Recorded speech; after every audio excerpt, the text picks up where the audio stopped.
Today I'm going to talk about self-criticism. Now, this is one of the big issues I deal with within my clinic with my patients. It sort of underlies a lot of the problems. That sense of not being good enough, or being useless, stupid. Now, everybody is self-critical to a certain degree, but for some people this gets out of control. And that balance between praise and criticism just swings far too far the other way. Now, this can sometimes be triggered by events that have happened, and it can also be a lifelong problem, so something that you learn within your childhood. So I thought it would be useful to have a look at, well, how does this develop? So if we have a look on the board. So, when we're born, we don't have beliefs about anything. We're like that sort of blank slate. But then through our experiences, but especially the early experiences, that we start to build up our beliefs about things. Now, if you look at the sort of the main experiences you'll be having, of course, it's your family, especially your relationship with your mum and your dad. And so if you have, one or maybe both parents who are highly critical, or maybe it's more just, a lack of praise, or maybe a lack of affection, or maybe even worse, there may be some level of abuse going on, psychological or physical or sexual abuse. So from these things that are happening, what that child does, it starts to build up their beliefs about things.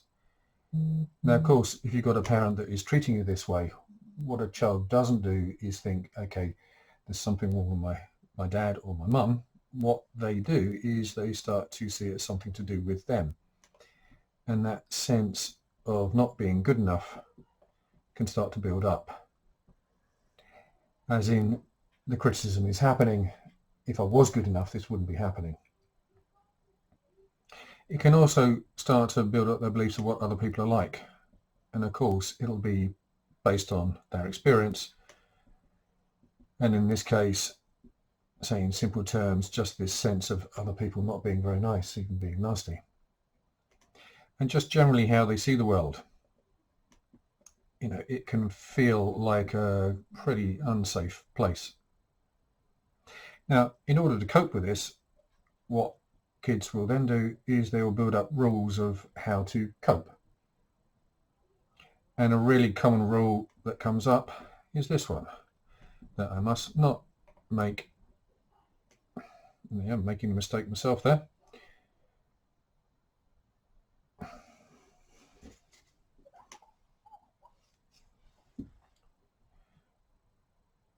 I must not make mistakes. Or another really common one is this need to please people.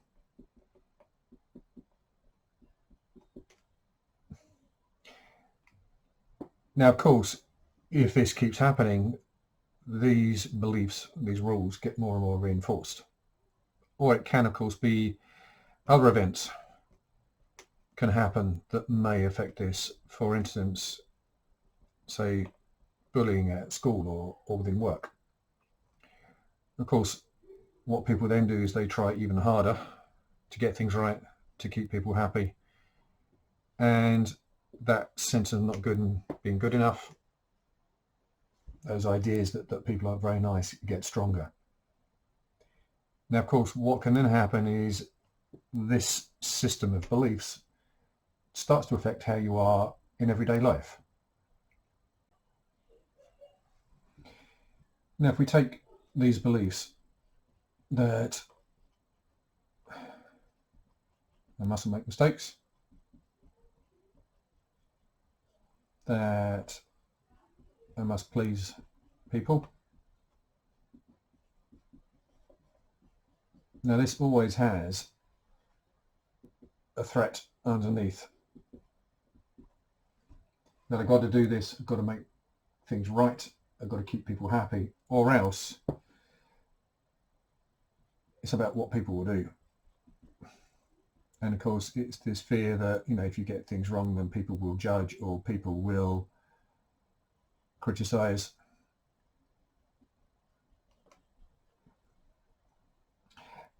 And if they do, it's that sense that it's your fault.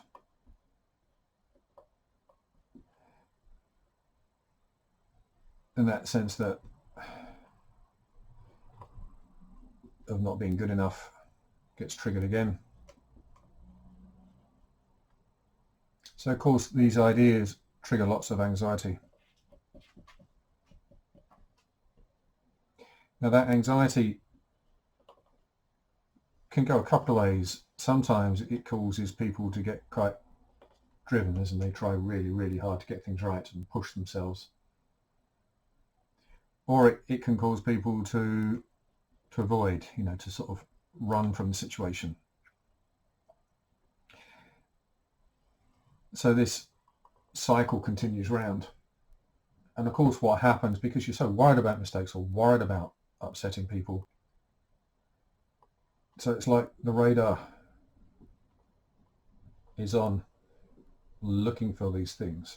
And so there will be, another trigger will come along, like say someone being critical or errors that you make, which then sends you around again, which then keeps reinforcing these ideas, and that sense of not being good enough gets stronger and stronger.